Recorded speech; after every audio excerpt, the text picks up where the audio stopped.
It's Friday, August 18, 2023. Good morning and welcome to the Morning News here on TV3 with me, Godwin Asideba, coming up in this morning's bulletin.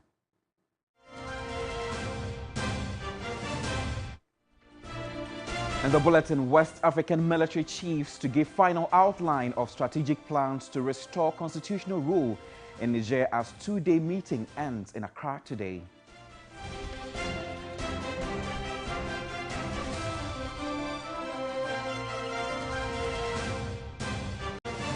Also in the bulletin, Domahene Osajefo Osiadeyo Ajiman Bedu II criticizes construction of the new Bank of Ghana head office, describing the project as a misplaced priority.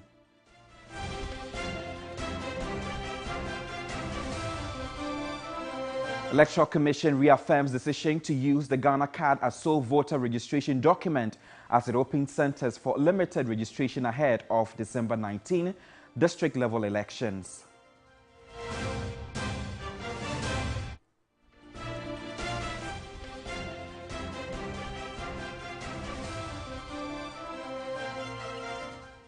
A while later on the international front, a new U.S. ambassador to Niger expected to soon take up her role in the capital, Niamey.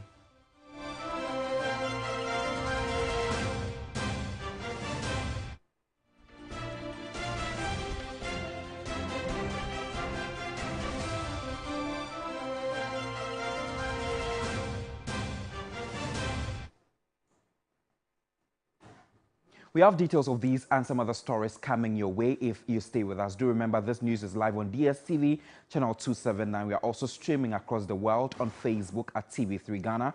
Do join us with your thoughts and comments. The details now. The Education Ministry has challenged school heads assertion that textbooks are in short supply in schools. Deputy Education Minister Reverend John Ntimforjo, speaking on the sidelines of a technology fair at the Pentecost University, dared the teachers to list schools without approved textbooks. Position to banter with either the ministry or the GES. The fact is that a new curriculum was introduced in 2019 at the KG and the primary level, and about 158,000 thereabout teachers were given 1 week training to enable them use the new curriculum that has been introduced. And after the 1 week training, the message attached to the training was that they should do away with the old curriculum together with the old textbooks, because there were going to be a new curriculum with 8 new textbooks. And since 2019 till date, the textbooks that are in the school are only the core subjects. We have 5 textbooks in the schools out of the 8 subjects. And 3 days ago, NACA went round some schools in Greater Accra, and the director of NACA came out that he saw some teachers using unapproved textbooks. So if the ministry together with GES has produced all or supply all the 8, why is NACA then claiming that they saw some teachers using unapproved textbooks? Last 2 years, the minister came out to tell the public that he has given the publishers 120 days to finish the publication of all the textbooks. Yesterday, the president of the Publishers Association said that the contract they signed with the ministry, they were to produce 48% of the textbooks, which represented the core textbook. And for over 2 years now, the publishers are yet to receive their money. You can equally go to the ground and check for yourself whether the schools have 8 textbooks for the 8 subject, or they have some and some are yet to be given to them. You see, the teachers need to be praised because those at the primary, the main book that was given to them was a resource pack, and the teachers are now using their own devices, their own data to. Still on the textbook debate, the president of the Ghana National Association of Teachers, NAT, Reverend Isaac Owusu, has disagreed with the deputy minister's claim, insisting it is not supported by the reality on the ground. He noted that only 5 of the 8 certified textbooks were printed and offered nationwide, but not accessible in all schools.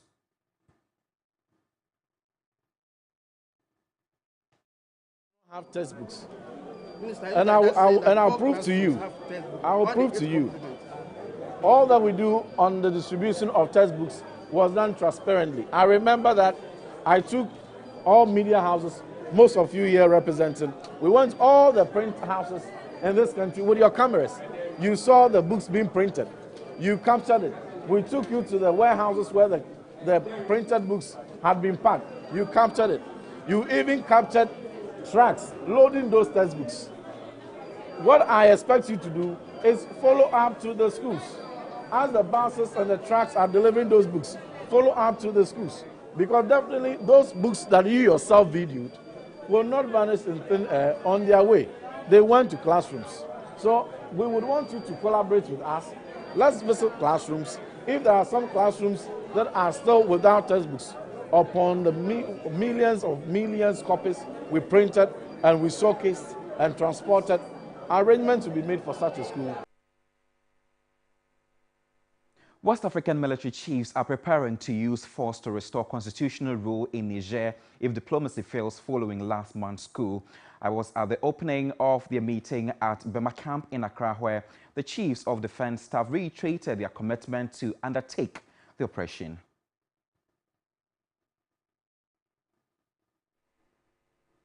Out of the 15 ECOWAS sub-regional member countries, 4 have experienced coups leading to their suspension from the regional bloc, with 11 remaining.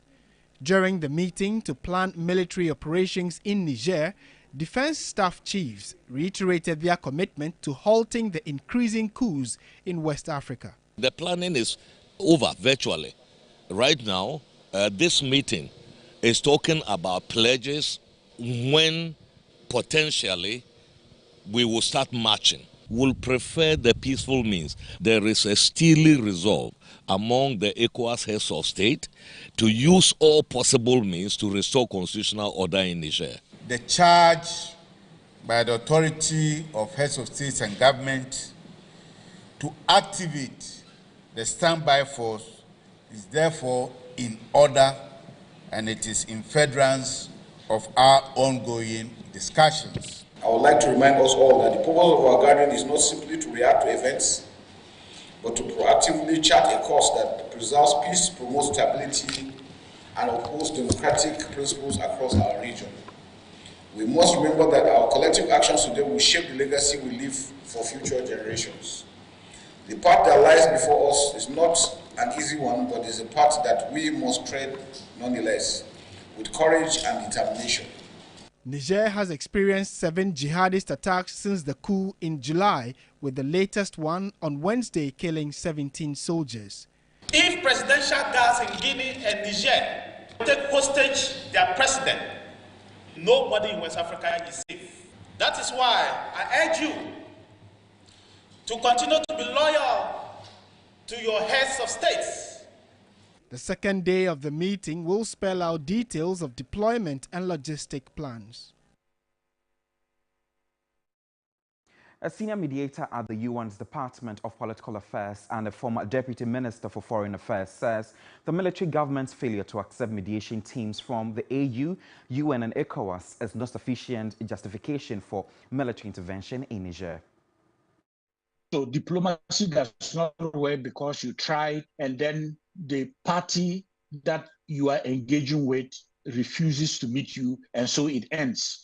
Diplomacy is a political engagement that is persistent and that perseveres on a day-to-day basis. And so the first attempt for ECOWAS and the AU that did not work does not necessarily mean that diplomacy does not work. So they have to go back for it. But then they have to re-strategize. They have to enlarge the engagement. So we need to bring in more actors. We need to bring in the North African countries. We need to bring in some bilateral and multilateral institutions that are key players in our region. We have to break down the understanding of interdependence and why we need one another.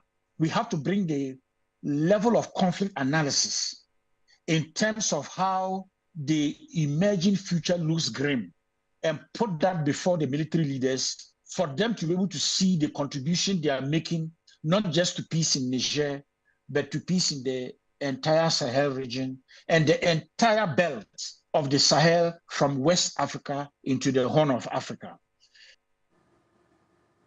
Contrary to ECOWAS's assertion that it is prepared to use its standby force to intervene in Niger, a security expert, Colonel Festus Abuaje, retired, says the security officials have merely obtained a commitment from member nations for the operation. According to him, it will take at least a few months to integrate the logistical and resource mobilization needed for such an operation.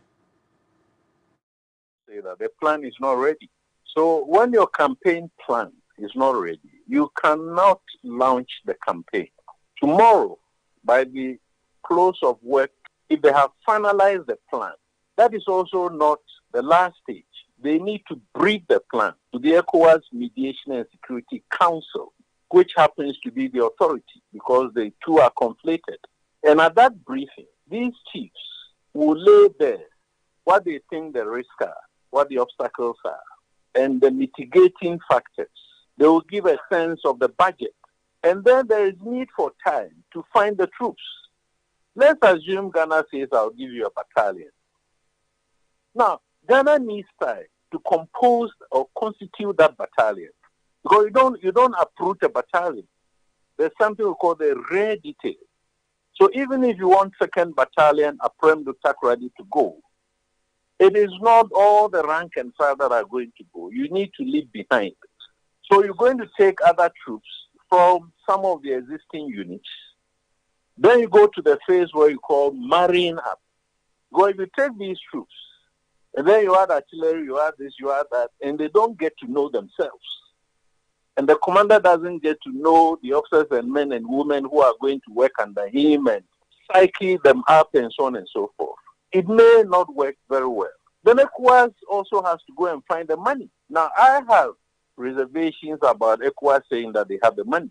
Because in this kind of campaign, you cannot say that you are going there for 7 days and you're coming back. Away from security-related issues in Niger, the Doma Hene Osiajefo Osiadeyo Ajiman Bedu II has criticized the construction of the new Bank of Ghana head office, describing the project as a misplaced priority. He urged that the funds could have been diverted to other critical areas.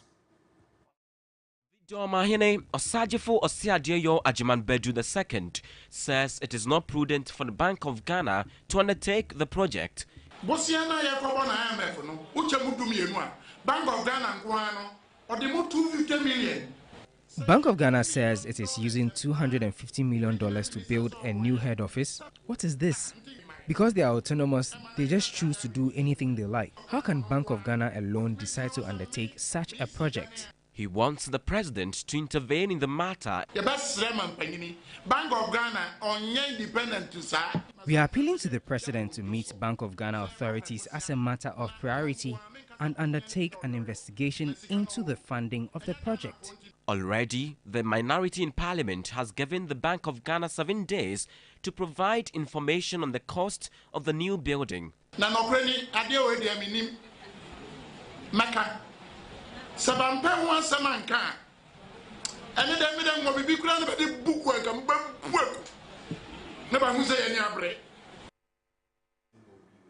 Away from that, the final group of victims in the multiple defilement case who are prepared to testify against the alleged pedophile have finished their in-camera interviews with shocking revelations about Ahmed Rashid, aka Anata's alleged behavior.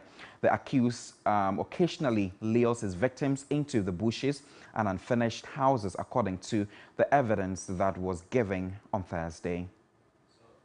The last batch of young girls that alleged that they were defiled were brought in to testify, and then they were cross-examined, and we ended that. So now we are done with all the victims in the case. The victims who are available to testify, all the 9 have spoken, and all of them have given their testimonies of how and what happened, where he did it to them, how he managed to take them home, sometimes how he sent them to the bush, sometimes to an uncompleted building. That's what they alleged. So the next line will be to call the medical doctor and then investigator, and that would have been the end of our case. So we have adjourned Tuesday because the medical doctor is not available. The medical doctor at the Wa Municipal Hospital, our information has it that he has traveled to Accra and will be coming back on Monday. So on Monday we'll check with them if he's available. On Tuesday we'll put him before the court.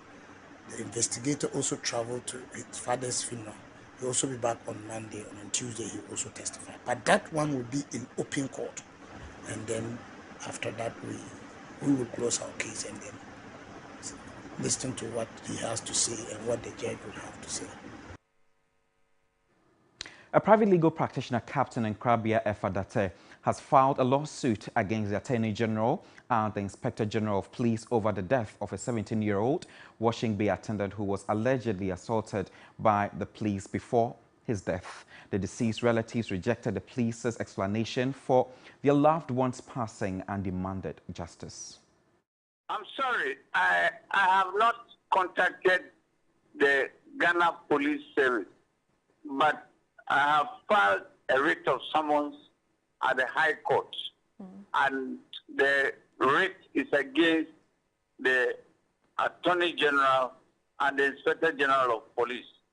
And I'm asking the court to give an order that there should be due process in the death of Samuel Kwesi Watingaji, the 17-year-old boy working at New Abrim Car Washing Bay, who was killed through brutal beatings by the police led by one Buama. So this is the situation. The family basically, who instructed me to issue the writ, their position is clear that the boy was killed by the excessive beatings by the policemen. And against that background, the police should be arrested, those who did that. It's as simple as that. Let's do more stories. The chairperson of the Electoral Commission, Jane Mensah, has reaffirmed the Commission's decision to use the Ghana card as the sole voter registration document. Despite Parliament's approval, the Commission has set December 19 for the district-level elections with registration of persons who have turned 18 years from September 12 to October 2 at its district offices. Director of Prosecutions at the Office of the Special Prosecutor, Dr. Isidore Tufo, prayed the courts to grant the application to confirm the freeze of accounts and assets of Cecilia Dapaah after she was unable to reasonably justify how she came by some $590,000 and 2.73 million Ghana cedis found in her Abelemkpe residence. He added that the freezing of the properties will prevent the minister from hiding any properties tainted in corruption. But lead counsel for Cecilia Dapaah objected to the application, citing the Office of the Special Prosecutor Act 959 in Section 32(2), which mandates the office to bring the application for confirmation within 7 days after the seizure. Victoria Bath argued that the application was filed after the 7 days had elapsed. She also told the court that the fact that the said monies were found in her matrimonial home did not make it a tainted property. The presiding judge has hence fixed August 31 to rule on the Office of the Special Prosecutor's application to confirm the freeze of accounts. Lord Edwasari, TV3 News, Accra.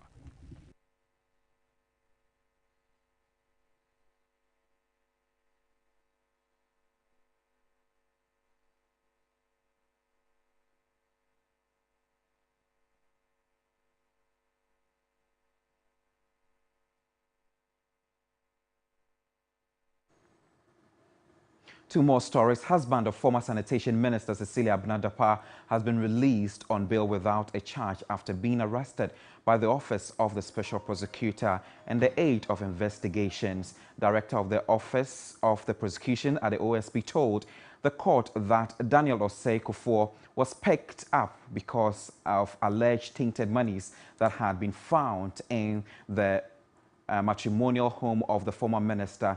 But counsel for Cecilia Abena Dapaah noted that her client was unaware of the recent development. My colleague Lord Edu Asare has more in the following report.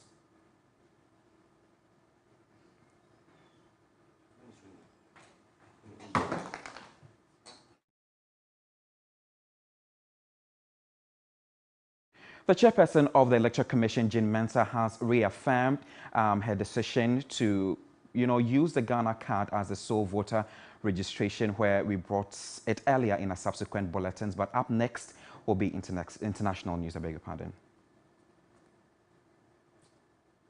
Involves electing assembly and unit committee members to oversee district development in the country. Elected members have a 4-year tenure, but low turnouts have often been a concern. This year's election is scheduled for December 19. The DLE will be conducted in all 6,272 electoral areas in all districts, with the exception of Nkrasa North and Nkrasa South in the Bono East region. The DLE for the two districts was not held in 2019 for security reasons. As such, the elections will not be held in both districts until 2025. As a commission, we encourage voters to take advantage of the voters' registration exercise and register to vote. We also entreat the citizenry to participate actively. The Commission says preparations are underway for a smooth exercise, targeting 60% turnout. The EC also announced that the voter registration exercise for persons who have turned 18 years will commence on September 12 and end on October 2. Article 45A mandates the Electoral Commission to compile the register of voters at such periods that may be determined by law. It is in the discharge of this mandate and as part of the Commission's preparations towards the conduct of the 2023 district-level elections that the Commission will undertake a voters' registration exercise. Let's do some international news now. A new U.S. ambassador to Niger is expected to soon take up her role in the capital, Niamey. Kathleen Fitzgibbon has been tasked with leading the U.S. mission in Niger during what State Department Deputy Spokesperson Vedant Patel described as a critical time. Fitzgibbon is a diplomat with significant experience working in Africa. She was confirmed by the U.S. Senate as the Niger ambassador on 27th July, a day after the coup. The envoy is also expected to coordinate the U.S. government's efforts in addressing the coup and supporting Americans stuck in Niger. Niger has been without an American ambassador since December 2021.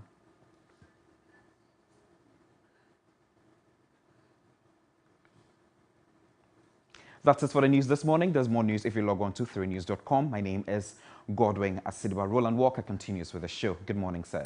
Good morning. How are you? I'm fine, thank you. How are you? Great. I hope that you had a great night. I did. Okay. What do you make of us sending our troops to Niger? Of course, this has been decided. So I don't know if we are prepared enough to go there, but I mean, we are all under the ECOWAS community, so if we are supposed to support in our little way that we can, why not? But I'm just looking at the training that most of the military personnel had gone through. We know that some of them travel to other places.